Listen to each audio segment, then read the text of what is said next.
On this episode of the Naturist Living Show, Nude Hiking.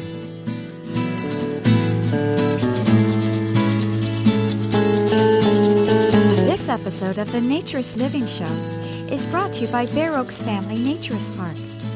At Bare Oaks, we offer traditional naturist values in a modern setting. Free your body, free your mind. www.bareoaks.ca.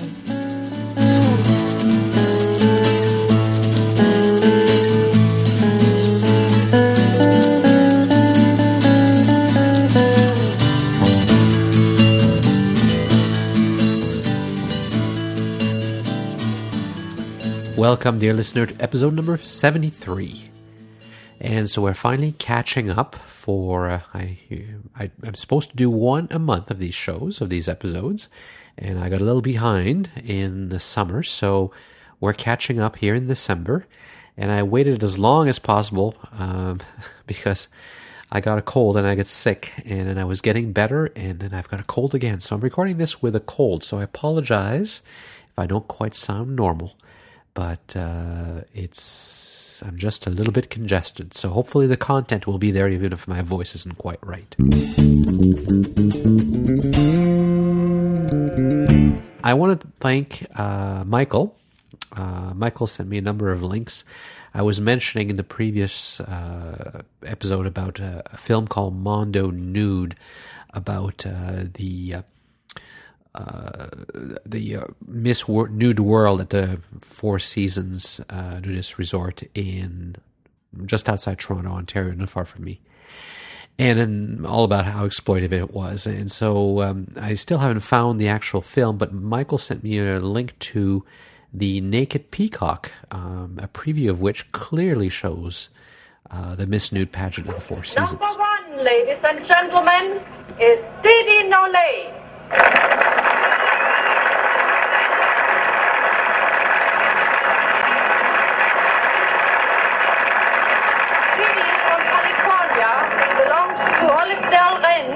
And she also holds the title Miss Nude Olivedale.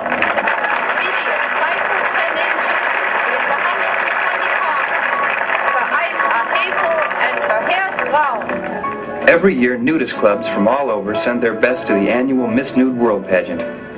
It's a chance for them to get together and have fun, while at the same time provide an opportunity for the public to experience nudism.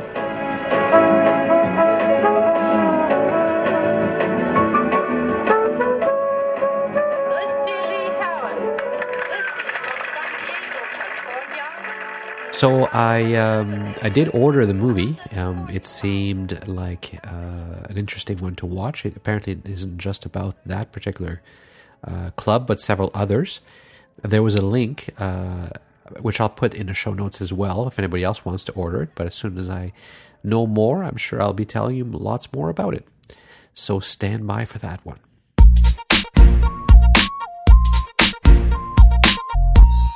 Hey, Felicity. Hey, Stefan. So, I read on your blog, actually, I read first that Bill Schroer is no longer with Anern as the executive director, which is, I was thinking of interviewing him for the podcast, but he wasn't there that long. How long was he there? Yeah, I think he was hired this year, only for a few months at the most. Wow. Yeah. That's I wonder what... I think he was hired in like May, I want to say. Huh. Do you know him? We've talked to him. We haven't met him in person, I believe. But we've been talking to him for a couple of years, actually. He's been involved in naturism for a while. And just recently we started talking to him just after he went through this whole debacle of getting fired and everything. Well, he seemed to be doing a lot of stuff. I know he was meeting with a lot of people. I'd heard, that he was trying to bring other groups involved. But I also heard rumors now that, he was trying to change things and that some people didn't like that. What do you know about that?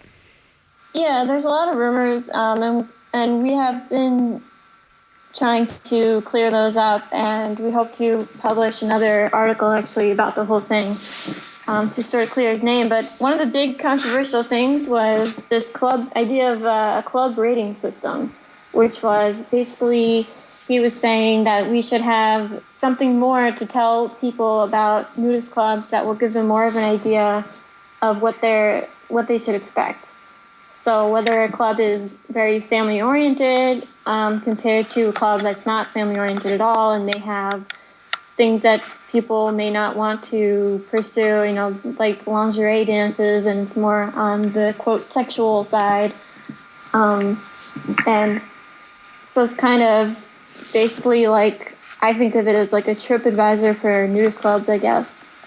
So do you think clubs that are adult, that don't allow children, should be allowed in Anner? I think they should. I don't think there's an issue with places like, there's Terracotta Inn in California that's like a couples-only getaway. I don't think there's any problem with those, but I think there is value in letting people know what to expect, because you have so many clubs that say that they are, quote, family-oriented, and you go there and there's no kids. There's like a broken down playground, and they've got basically all their activities are geared towards adults. So it's sort of a problem there. And people have been talking about different ways to implement such a thing. Anna should rate them, and I think the best way to do something like that would be to let the members rate them. So yeah, it's an interesting debate whether children, whether or not children should be allowed in clubs or not. There's actually a member of a club that I'm not going to name, I've been exchanging emails with, because she's upset because the club, they don't want to ban children because they're afraid of discrimination suits, but they want to make it so that no parents would ever want to come with their kids, basically by charging hundreds of dollars per child to come and be members. So God. Yeah, and the logic is funny because I understand, people say, they say a bunch of things. They say, well, they're afraid of the liability of children. And I say, well, there's liabilities for adults as well. I mean, they think that somehow children are more... We heard this from this other club in the U.S. that I won't name as well, that's all adult, that they thought that children are more likely to be abused in a naturist environment, and that was a liability. But that's not true, right? That was awful. Yeah. No, it's not true. That's ridiculous. Well, what I jokingly said is, if you should also ban women then, because women, have a 1 in 4 chance of getting sexually abused at some point in their lifetime. So, obviously they're a liability too. It's all on their own. Yeah, it's a crazy thing. You put the rules in. Another excuse they said well, we had a child poop in the pool. Okay, I said, well, you better ban seniors then too, because they have a little bit less control as well, so they might poop in the pool too. Children may not bring money in, but if you want to, everybody's always complaining about attracting young people, right? Yeah. So if you're going to attract young people, it's hard to attract 20-year-olds because, they're busy starting their careers. So probably you're attracting people maybe in their early 30s. Well, some of them have children. Right. So if they're not children are not welcome, what's going to happen? They're not going to come, right? Right. So I think it. Yeah. I think it's sad for there to be less clubs welcoming children, and it is something, people, they always say they want more young people, and then they do things like ban children that would totally keep that from happening. Yeah. It's up to a club ultimately. I think I'm not going to say no Anarch club should be allowed that doesn't allow children. It's up to the club, I think, for that issue. But it is sad to see the family-oriented, for there to be less and less family-oriented clubs. We had somebody email us asking for one on the East Coast, and I felt like it was very sad that I only had one club that I knew I could recommend that actually has other kids there on any kind of regular basis. So it probably does make sense. I guess if we're gonna, if you're an association and you want to try to include as many as possible perhaps for economic reasons too, I guess it makes sense to have a rating system for it. But what else were they going to rate? What else were they going to talk about? Oh, I mean, anything that you can also rate on TripAdvisor. I mean, people can rate the hospitality, the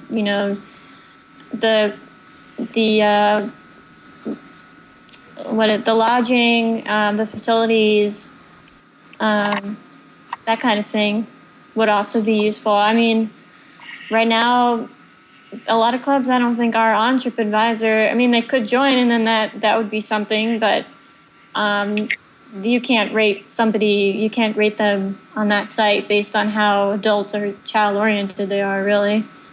Well, I think they should also rate them on the textile level or the nudity level or whichever one it is, because there's some clubs you go to and everybody's dressed all the time and you have to be dressed in certain places.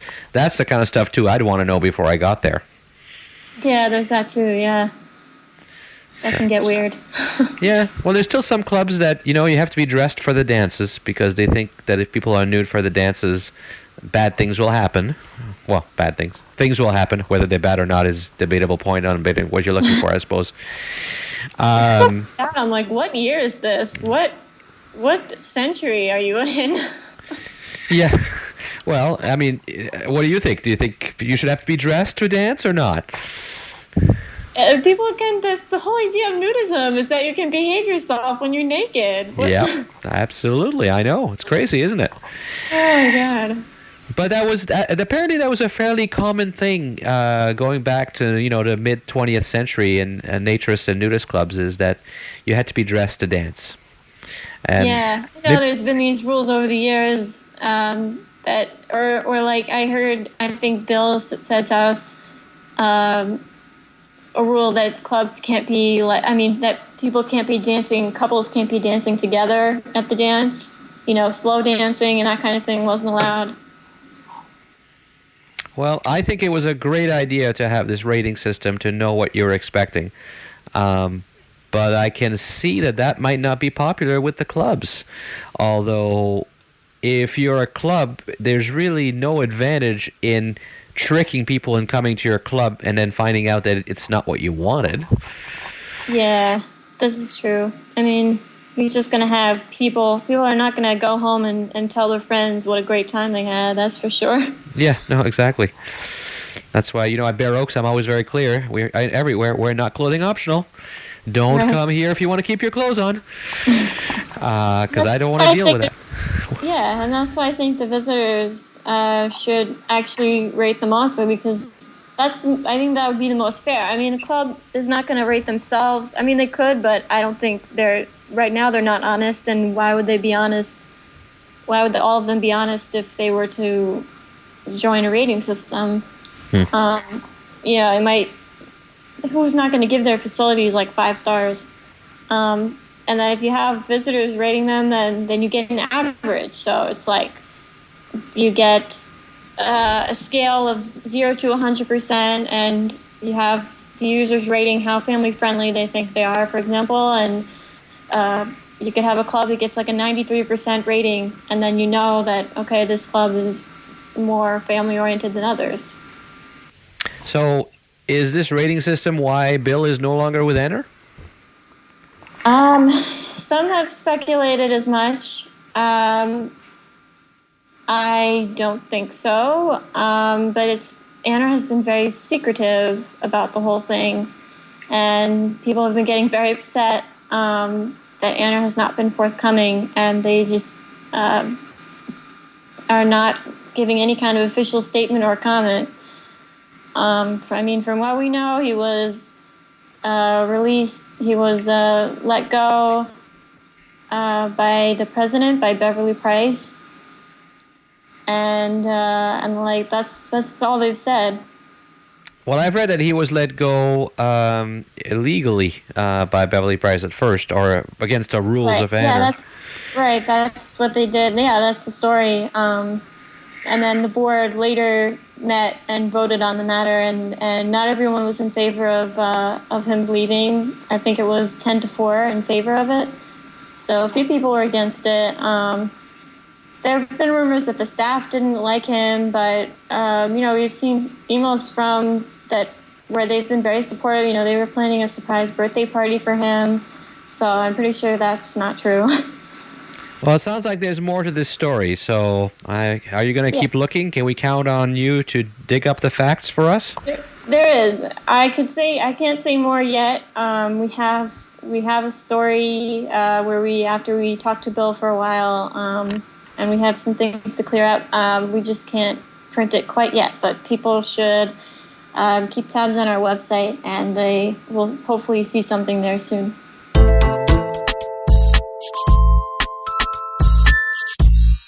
So since we recorded that just days ago, really, Felicity and Jordan have posted that information about Bill Schroer, that article that's been researched in depth.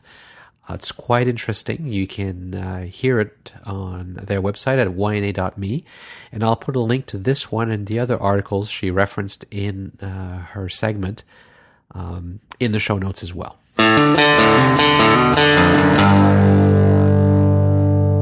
When I was at the INF Congress in Ireland in September, I ran across a book about nude hiking. The book is actually called Naked Hiking. It's by Richard Foley, and he's the person behind a website called Nactive. Nact as it means nude in German, and active, it's a play on word on the two of them. Richard's actually from the UK, but lives in Germany. And so I thought I would give him a call and contact him and find out more about what nude hiking is all about. Okay, so my name is Richard Foley. I'm from London, England, and living in Bavaria, currently in Germany. I've been fairly active in naked activities, naked hiking largely, over the last decade or so. I have a website called Nactive.net, which is a social media network, a little bit like Facebook, where people can connect with one another and share information with one another online. And I've written a couple of different books, one on the World Naked Bike Ride, one on naked hiking recently. What is Nactive? What is the Nactive network? What does that mean? Okay, the Nactive social media network, or the Nactive network. The word Nactive comes from naked and active put together. The Nactive name comes from the combination of naked and active, and this originated really with the Nactive.de website started by the German couple Anita and Wolfgang Kramer. They've also written several books on naked activities, and they sort of formulated the idea of Nactive to begin with, although they spelled it slightly differently, the German spelling. So my spelling is an anglicised spelling of naked and active put together to make Nactive.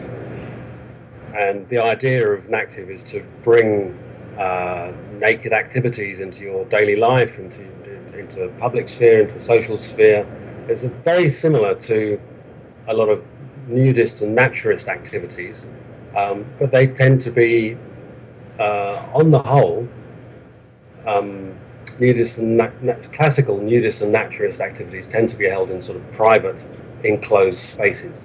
And the idea of Nactive is really to open that out much more and to say there are no real restrictions on where you can be naked. So you can be naked in your own garden, in your own living room, or outside while walking in the mountains, whatever the circumstances require. So is the focus on the activity, is the focus on the health part? I think there is a sort of, there's a kind of inheritance from naturism, where Nactive, you are being naked and active at the same time. So you are kind of nearly expected to be healthy, but there isn't quite the same focus on it as there was in the beginning of the naturist movement in the 1920s and 30s, where health and efficiency was all the rage. People are basically just doing whatever they're doing during their day, but they're doing it naked. So you could be reading a book, or you could be going for a cycle ride, and you don't really need to be doing an excessively physical activity with a view to being particularly healthy. I think there are probably a lot of people who are quite healthy, and partly because they're naked and partly just because they're being active. Yeah, well, certainly in the beginning of the movement, the activity or the exercise was sometimes mandatory in some of those places, right? Mandatory calisthenics in the morning. Yeah, I think these days there's very much less of a sort of red coats, Brighton holiday camp sort of atmosphere about naturism. Generally, it's much more laid back, and an active movement, if that's what it is, or the active take on naturism, if you like, is very much more open-ended in that respect. It's down to people do what they want to do. There's no agenda. There's no expected level of activity or anything like that. You just involve nudity in your daily life to whatever degree seems to work for you, and there's no prerequisite there. Well, it sounds like you're almost thinking of this an active movement as a little bit different from naturism and nudism, although I think we're all agreeing, and to a certain extent we're preaching to the choir, as they say. But why don't you tell us, in your words or your point of view, why it's important to have to be naked and active and not just active? Okay, I think that being naked is something that different people take to in different ways. The idea that we have these labels, nudism, naturism, being active or whatever, sometimes they're helpful and sometimes they get in the way. I like to think of active as being much more of an umbrella term, but that's just my personal opinion. This isn't something that's being projected out in any particularly strong way. But the Nactive site, the Nactive.net site, for instance, people do come onto it and say, they complain about having a photograph on there that's not a naturist photo, for instance. Well, the site isn't a naturist site, so that's why it's probably okay for it to be there. It's a bit more relaxed. It's a bit more relaxed about the rules. So we're kind of including people rather than excluding people by using the term. Okay. And there seems to be a fair bit of connection with nude hiking as well. In France, I've heard of it called rando nu, which is a combination of walking and being nude at the same time. It works well. I don't know if there's as cute of a term in English. I think in English some people have been using free hiking, or in American at least, or American Canadian perhaps. And other people call it nude hiking. I guess my favourite term would be naked hiking. I think these things are all a little bit, again, they're a little bit labelizing, because, and this comes back to the difference in terms between whether someone is naked or nude. On whether they're a nudist or a naturist or something like this. Different people can have very strong opinions about what these terms mean. Right. And naked can be seen as being just not clothed, bare, ordinary, and nude can be seen, if you take it from the art world, for instance, as an art nude. It's very much on display for other people to look at, and that carries over a little bit into the way that nudists can be regarded as a social group very often, and naturists tend to be spending their time much more naked in nature and less involved with other people necessarily. But these terms are so fluid, and they can mean different things, depending on whether you're in America or whether you're in Europe. And sometimes it can be helpful to discuss them, but sometimes it can be quite contentious, and that's where I think that these labels don't necessarily help. And where, if you come to the idea of just being naked sometime during your day, and it doesn't have to be all day, which can actually be very difficult for a lot of people as well, for multiple reasons. then you get away from a lot of the problems if you just say, well, it's okay for you to be naked if you feel like it, in some context or other. And you don't have to be in a club, or you don't have to be, doing a physical activity, or you don't have to be in a group or something like this. You get rid of all of those restrictions. It's certainly true. I see in that hiking, anyway, nude hiking, naked hiking, free hiking has picked up a lot of. It seems to have picked up a lot of popularity. I'm seeing more and more references to it, more and more people doing it. Perhaps it's because certainly in some countries anyway, it's much easier to do that and not get in trouble, whereas 50 years ago you would have landed in jail. Do you have any thoughts as to why it's getting more popular today? It's tempting to say that naturism is coming of age in a way, although it seems to be on the wane in many ways. A lot of clubs seem to be having less numbers. The classical nudism, there's a kind of a decline in numbers in many places. On the other hand, the amount of online material is huge, just growing all the time. It's huge, and I think this helps other people realize what other people are doing elsewhere, and helps them come together and share ideas, and to see the fact that other people are going outside naked hiking and it's perfectly okay and no one's being arrested, and they seem to be enjoying themselves, and well, maybe I'll give that a try. And they do, and they think this is marvelous, and they don't go back. Or maybe sometimes people try it and think, no, it's not really for me, but that's okay, they've tried it once. No names, no pack drill, and so forth. Well, you're clearly a big fan of it because you've written a book about it. Yeah, I'm a big fan of naked hiking. Yeah, it's been very important for me. I think I had some small experience when I was young as a child, going to a nudist club with my mother, and then didn't really go back to that at all until sometime when I was around 40 or so, and I was thinking about I was contemplating nudism again, and then I read about Stephen Goff and his quite epic trip to go from Land's End to John O'Groats across the UK, diagonally right across the UK there, naked, and that was quite impressive. And for me, I used to spend a lot of time in the mountains climbing, and it sort of struck a chord with me that you could be doing something in the mountains that wasn't quite as adventurous as I used to be doing, but still be a little bit adventurous in terms of, well, you could be naked doing that. And I tried it and I liked it, and I've been doing it ever since. It struck a definite chord with me. And what do you think it gives you? I think it gives me naked hiking. I think gives me a certain sense of self-confidence. I think I get somewhat closer to nature.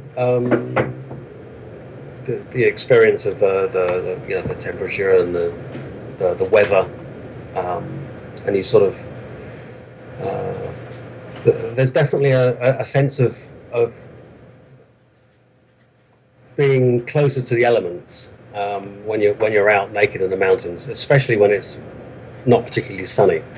But obviously then also, I mean, it can be a good experience, and it can be a slightly what's the word I'm looking for? A rewarding experience when you come through the rain. Let's say when you achieve your target of getting to the top of the mountain, and maybe you've had to put up with some bad weather rather than just a nice sunny day. I think a lot of people when they go to a nudist club and they sit down and just lie down and like a bit like a lizard, enjoy the sunshine. Mm-hmm.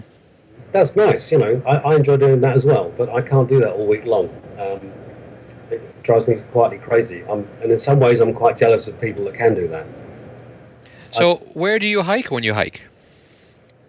I like to hike in the Alps around Munich, just to the south of Munich. The Chiemgau area here is very beautiful. Yeah, we should say that you're obviously English, but you are living currently in Munich area, right? Yeah, I'm from London originally, and I moved over to Bavaria in Germany some 15 years ago, and I've been here ever since. And I just thoroughly enjoy the mountain scenery around here is quite extraordinary. There are lakes and Alps and green hills and rocks. It's a fantastic place for me and my dog to go walking. It's superb. And do you do that only in the summer? I largely do my naked hiking in the summer. In the winter, I would probably go skiing because it's a bit colder and there's a lot of snow around. So naked hiking isn't really the thing to do. But I have not nude skiing, I assume. No, most certainly not nude. I have been known to go naked hiking in the snow, and there are other people that I know that in France are very active with snowshoeing on the snow in the French Alps and the Pyrenees and so forth. And they look like they're having a marvellous time, and I'd love to do some of that as well. And do you usually go by yourself, or do you have a group of friends who share your passion? Well, it varies. Sometimes I really enjoy going into the mountains on my own anyway. I think that going into the mountains on your own gives you a sense of humbleness, if you like, because sometimes the mountains can be quite huge and you're on your own, in this quite impressive place. And that's quite a unique feeling. And other times it's quite nice to go with a small group, or currently with my girlfriend that's quite interested in naked hiking as well, fortunately. And other times with a larger group of people. I organise a trip once a year for the last 10 years I've been doing this now, of naked hiking in the Alps. And we started off with rucksacks and tents, going from place to place, and now we tend to use a mountain hut and do local tours, circular tours in the area. That's proved to be quite popular. This year we had 38 people come along, with a good mixture of male and female, and several dogs. And do you ever get into trouble for being nude in public places? Extraordinarily rarely. I have actually been in trouble once with the law about naked hiking. I was given a €35 fine, which I decided it wasn't worth arguing about, and paid it. And another time I was given a €500 fine, and I fought that through the courts. And after 2 years, they abandoned the case and had to pay me my lawyer's fees of about €1,000. So I didn't come out of pocket, but it was a lot of work. But essentially, I felt that I won that case by not having to pay the fine that had been levelled against me. But this is very, very unusual. This is like, you have to remember, this is in 10 years of naked hiking. 2 cases, one of which I won, and all the other cases where I've been naked hiking, whether I've met a policeman or whether I've some other clothed hikers walking along the trail, everyone almost without fail has been fairly agreeable and pleasant and friendly, and we've just exchanged greetings on the trail as you would normally with anyone you met on the mountain. Discuss the weather or something like that and carry on your way. Almost invariably the reactions of other people are very positive. Now, of course, you're living in the Munich area, which is famous for having the Englischer Gardens, where people sunbathe nude in full view of people driving by and hanging out. So do you think it would be different if you were nude hiking in the UK, for example? Possibly. I think it's possible it would be different in the UK. I don't really know, because I've never really done any naked hiking in the UK. I do know other people that have. I do know that there are several smaller groups of people that regularly go naked hiking in the UK, the SOC, for instance, and Carla and Stuart with their Munro activities and so on. But, I mean, well, you have to remember that the weather really isn't that conducive towards it over there, unless it's a particularly good summer. A little bit of wind, and you can quite soon get enough of a chill factor to want to get dressed. And the weather over here in Bavaria is just so ideal for naked hiking. There's almost no wind, and it tends to be warmer and drier. So it's an ideal place, an ideal location really for naked hiking, in my view. So do you do anything to avoid legal problems? Not particularly. Possibly, yeah, okay, possibly I would say that I try to avoid legal problems by selecting areas where there are less likely to be a lot of people. I think if you walk through the middle of a village, then you're likely to stir up a bit of aggravation, and it's unnecessary. This is what Stephen Goff has had a problem with. He's intent on going right through the centre of wherever he is and confronting people with his nudity. Whereas my outlook on that is that I want to be naked, I want to go naked hiking. I don't mind if I meet people, but I'm not particularly out to find people. So I don't need to walk through the middle of the village or go shopping or something like this. And if I go to the supermarket naked, I'm going to get arrested. There's just no point.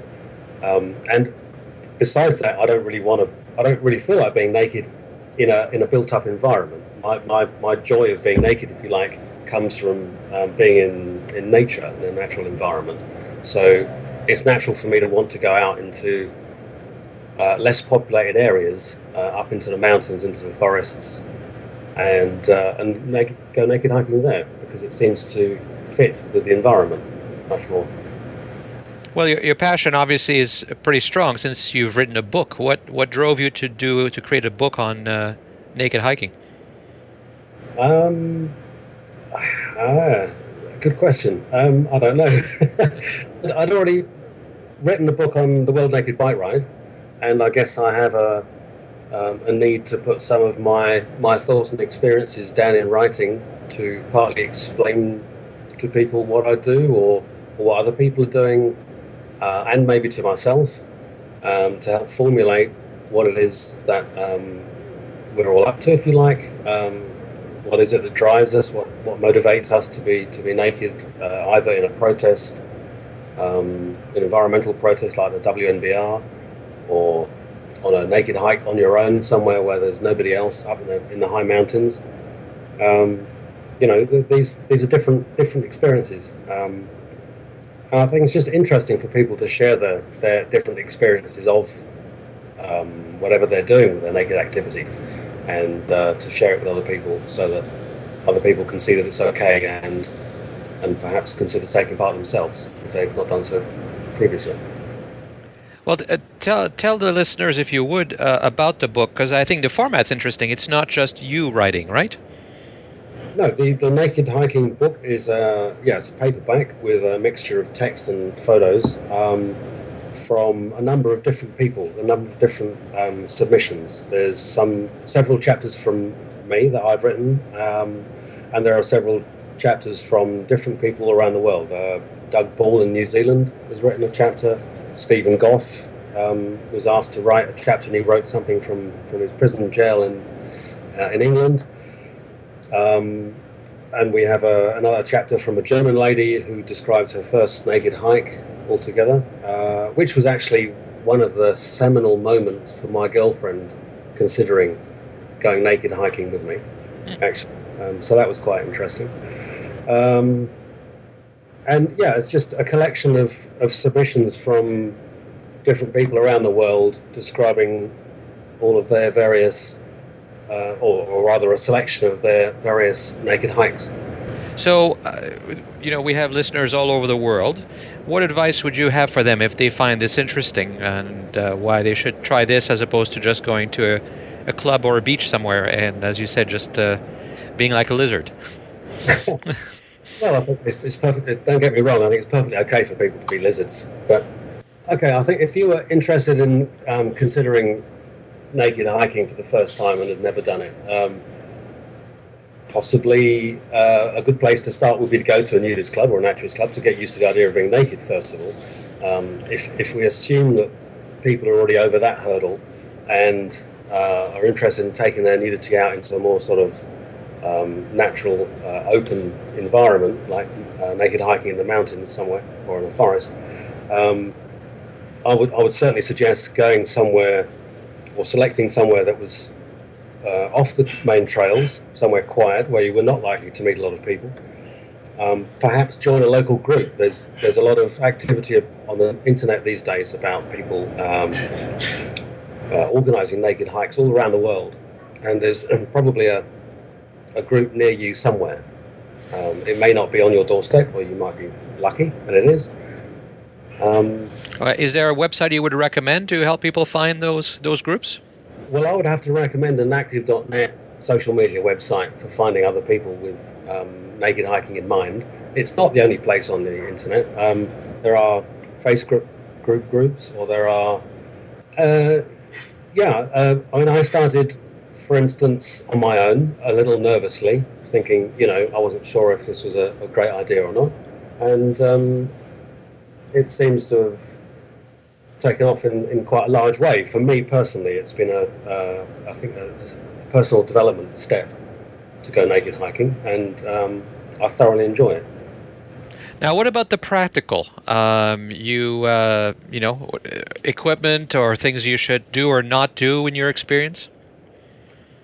I think that, okay. So if you're starting out naked hiking with no experience, it's very tempting to think of going completely naked, and that is, again, quite a naturist viewpoint, where you're going to be barefoot, you're going to have no hat, you're going to be wearing absolutely nothing whatsoever, you're going to be 100% totally naked. It might seem fairly obvious, but that's probably a bad idea if you're going naked hiking, because unless you've got particularly tough feet, you're probably going to want to be wearing protective shoes of some kind. Just shoes, basically, socks and shoes, or sandals or whatever, to suit the terrain that you're going over. If you're going to be walking in particularly strong sun, then you probably want to wear a hat. And if you're going to be walking for any length of time, then you're probably going to be wanting to carry food and water with you, and a map and a compass, and possibly wet weather gear if the weather changes. These things are slightly dependent on where you're walking and in which country you're walking. If you're out walking in the English Lake District, for instance, then you need to take a rain cagoule with you, regardless of whether you're naked hiking or not. If you're naked hiking on maybe the south coast of Spain somewhere, then you can probably get away with sandals and a t-shirt and a sun hat. But a rucksack with your essentials in it is probably a fairly standard thing to take along. You might want to have a first aid kit, anti-mosquito cream, sun cream, definitely water, food. These things are all important when you're out hiking, when you're clothed. Now, I know from there's not just experienced naturists. There's people who are thinking about it who listen, and one of the things I often hear about any kind of exercise like that when you're nude is they say, what about chafing? And I can imagine that some people would imagine that chafing between the legs would be a problem, or chafing for the backpack rubbing against you as you're walking. Yeah, I haven't actually had any problems with my backpack rubbing against my back, speaking personally. But then I've been carrying a rucksack for most of my life, so maybe that's the reason for it. I have slightly thicker upper legs, thighs, and I've definitely had chafing problems when I've gone on a longer hike, when I've gotten very sweaty and the legs are rubbing together. Some people, are lucky enough not to have that problem, but sometimes a little grease or a bicycle. People who do a lot of bicycle tours use a special sort of oil or grease between their legs to stop their chafing, and that can be quite useful for naked hikers as well. Might sound a bit silly, but you don't want to be causing yourself physical injury when you're naked hiking. That's not really the idea. The idea is to enjoy yourself. And sometimes I even hear concerns that about the lack of support, men for their testicles and women for their breasts. Any experience with that? Absolutely none. No, absolutely no negative experiences there whatsoever. I think if you're if your testicles are that large that they need support, well, I don't know. I suppose there might be conditions, there might be medical conditions where that would be the case. Perhaps you need to wear a jockstrap. Perhaps you need to wear shorts. All well and good, and the same applies to women. If maybe her breasts are suitably pendulous that they really do need a bra support, then all well and good, wear one. Maybe put a t-shirt on as well. That's another thing about people when thinking about naked hiking is that they think that you need to be completely naked again.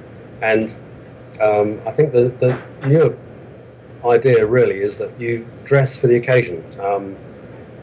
And there are occasions when I've been out in the sunshine and it's been just too hot, and I've had sun cream on my penis, and I've had a t-shirt on my top because I'm beginning to burn on my shoulders, and I'm wearing a sun hat, and I'm okay with that. I can carry on walking like that for quite a long time. The same applies if it's a particularly cold wind that's running, and you don't really want to get completely dressed yet. You can just put a shirt on, and you can go on for a lot longer with in intemperate conditions than otherwise. So you just need to wear whatever is appropriate in the conditions. The same applies to your footwear. If you're up in a mountain somewhere and someone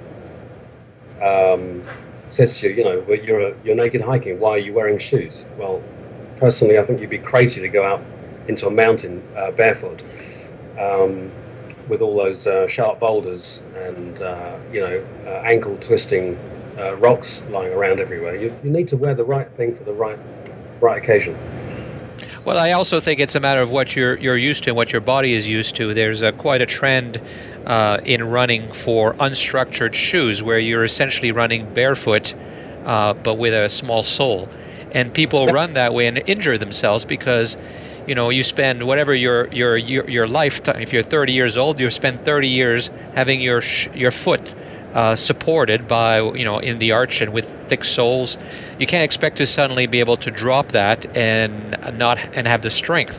I think it's the same thing. If all your life you have worn underwear which really supports your testicles, then there may not be a lot of strength there. Just like women who wear bras all the time, the ligaments get weak. We actually did a whole show on this. There's an author in the U.S. who wrote a book about how women are causing injury for themselves. In fact, there was a French researcher who found that the more women wear bras, the more likely their breasts were to sag. Okay. So if you're going to be nude hiking and you've always supported your body, you have to be careful. Indeed, this is exactly why you need to wear whatever's appropriate for you. There should be no rules, right? There should be no. If you're going to go naked hiking, you cannot do this and you cannot do that. You just do whatever it is that's comfortable for you, or whatever it is that's healthy for you, and that might be different for me and you, but that's also okay. Yeah, and also take it gradually. Don't go for a 20-kilometer hike the first time you go for a hike. Yeah. So all the standard advice basically applies, right? And you're just trying to, introduce a little nudity into your activities.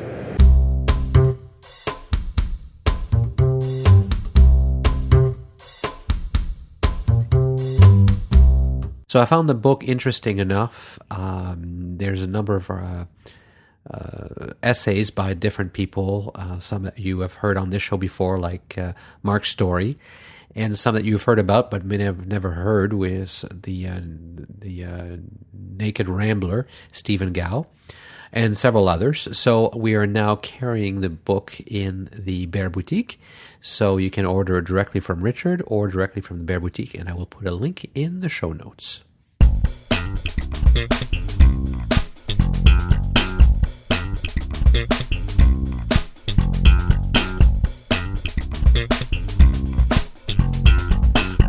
So we got a comment in the comment line, actually a while ago in September, August, on the Naturist Living Show comment line. Hi, Stefan. This is Michael Hobbs calling. I got your email to me inviting me to call your comment line. You got my email where I had done a review of J.P. Riley's film Act Naturally, and you invited me to if I wanted to read the whole email to you. Since it's quite long, I think I won't read it, but I invite you to read it or to quote from it during your show if you'd like. So you certainly have my permission to do that. And I thank you for your reply. So he didn't read the reviews, but I thought they were interesting enough that I thought I would read them to you. So the first review he did was on a show called Naked and Afraid, which many of you have probably seen on Discovery Channel. And Michael says, amongst its many shows, Discovery Channel is known for travel, extreme weather, wilderness, and survivalist themes, and this show contains all 4 of those themes. The show's concept is simple yet complex. The producers match one man and one woman who are strangers to one another to survive in a remote part of the world for 21 days with no food, no water, and no clothes, the show's tagline. Each episode begins the same. Participants exit separate chartered vehicles, undress, walk naked into a foliage clearing where they meet their equally naked partner, then study a map of the rudimentary landmarks and instructions for survival and extraction on the 21st day. To date, about 10 episodes have been broadcast, so that is the extent of my review. Some women weave bra and shorts from leaves, some remain naked until the 21st day. Personality traits are magnified when people are stressed. Some participants work well together, others verbally fight within a few days. The producers appear to follow a documentary format, letting participants make all decisions while a skeleton crew films during daylight and personal cameras evening and nighttime. Topics such as female menstruation and male erection are mentioned when they occur, never sensationalized. I am aware that many so-called reality shows are staged in part or whole. Early in the season, the Naked and Afraid producers acknowledged that they are forging new ground, and they discussed with viewers their selection and procedural rules. Participants are selected for their prior wilderness experience, not for body type or physical Hollywood-type beauty. And by my opinion, producers have followed their own rules on that point. Many participants have average body types, their survivalist skills and mental toughness progressing them to complete the 21st day. Each participant is allowed one carefully selected minimalist survival tool. In past episodes, participants have selected similar survival items, but clothes have never been among them. You can find a list of firm outtakes on the Discovery Channel website. Typical participants have wilderness survival experience beyond an average USA or Canadian citizen. However, none of them seem to have prior experience in naturism nudism. In my opinion, one of the show's sub-themes involves a focus away from sensationalizing the body and towards the urgent tasks of fire, water, food, and shelter. And it is largely for this reason that I am recommending this show for your review. And with regards to that show, actually, I've tried to contact the producers of the show, but so far I haven't had any luck. I thought it would be interesting to get somebody on the show to talk about Naked and Afraid, because it is an interesting one. But to be honest, I haven't tried too hard. I've sent a few emails out and haven't received any responses, so I just need to get on that. So hopefully in the near future, we'll have an episode with somebody from that show. Michael Hobbs' second review is about Act Naturally. You'll recall that we interviewed the director and some of the cast, and we had a preview at Bear Oaks, and it was quite a big thing when it launched a couple of years ago. So Michael's review says, "Thank you for your podcast of J.P. Riley's film Act Naturally. Although it was available years ago, I am now seeing it for the first time, and I made notes of my impressions. Permit me to share a few highlights here, both good and bad. In my opinion, Christy, Susan May Pratt, gave the best performance and most accurate rendition of naturism. Her on-screen personality was most congruent with my impression of how resort staff should behave. She was cheerful, unassuming, and kind. Although their screen time was limited, Rusty, Rob Roy Fitzgerald, and Natalie, Sadie Alexandru, conveyed other reasonable characterizations of peaceful naturism. On the other hand, I was irritated by the confrontational personalities of the sisters, Leah and Charlie. Yet I understand that they were playing their edgy roles as unschooled outsiders. I sincerely hope that I do not happen upon them in any of my resort experiences. I realize that JP wrote his screenplay to introduce, then resolve, conflict. However, I was not impressed by many of the crass personality traits of the sisters, and I feel that cinematic tension could have been created between the characters in other ways. I was disappointed that JP included scenes that reinforced the stereotypical images that many non-naturists hold towards naturist parks. 3 notable examples are: 1. The girl fight between characters Leah and Lauren, Katie Hall and Courtney Abbott.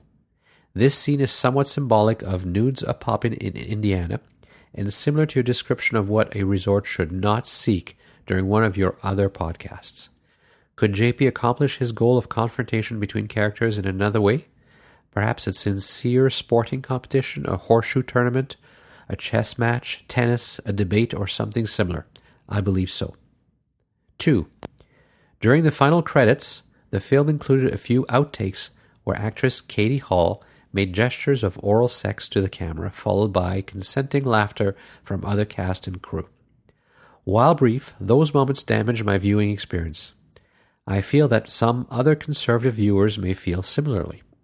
Those outtakes reversed much of the good that the film attempted to accomplish, that is, to convince non-naturists that naturism is not sexual. 3. Excessive alcohol consumption during the all-staff party in the swimming pool. Particularly the image of Lauren drinking straight from the 750ml bottle while in the pool. This pool scene was about consumption, not conversation. It symbolized abandonment and excess, including the possible inference of other unseen excesses. Final thoughts. A few seemingly insignificant details contributed greatly to the film. For example, the short cameo performance by non-actors, presumably average patrons and staff of Olive Dell, who happened to be present during the filming and willing to cameo their lives for a few moments. 2. I feel that JP can best serve the naturist community by filming a documentary with actual visitors to parks such as Bear Oaks and other destinations with family-friendly standard. A documentary film could be less expensive, i.e. no actor salaries, and provide a more valuable experience for non-naturists to see and hear a portion of the lives of candid, dynamic, and personable naturists. A good cinematographer can find a way to professionally, discreetly, even humorously film naturists, emphasizing dialogue over images. For ideas, do a web search of Ken Burns, a storyteller and cinematographer who creates deeply interesting documentaries from seemingly boring aspects of world history. Several of his works are available on PBS. I value your comments by email or podcast. Best wishes with your life and work, Michael Hobbs. And Michael's in Utah. So thank you, Michael. I read the 2 comments, the 2 reviews, because he spent quite a bit of time writing them out, obviously, and thinking it through, and I appreciate that. I appreciate all the comments I receive. I don't generally read them all because it's a fair bit of work, and I'm not sure if everyone's always interested. But what would be more interesting if somebody has a comment, of course, would be to provide the comment on the comment line. To leave a comment is very simple. You just dial 905, country code 1 if you're outside North America, or if you're dialing long distance in North America, 905-473-6060, and that gets you to the main Bear Oaks telephone system. And the Naturist Living Show's extension is 333. In North America, you can even call toll-free 1-888-373-9124. Again, extension 333. Or you can call by Skype. The Skype name for Bear Oaks is Bear Oaks, Bareoaks, one word. That, again, puts you in the main phone system for the Bear Oaks Family Naturist Park, and you dial the extension for the Naturist Living Show, which is extension 333. So yeah, record, or you can record your own comment in using your computer and send it to me as well. It's much more interesting if other people are recording their own thoughts and ideas and sending them in to me. So if you want to share something, if it's appropriate, I would love to include it in the show.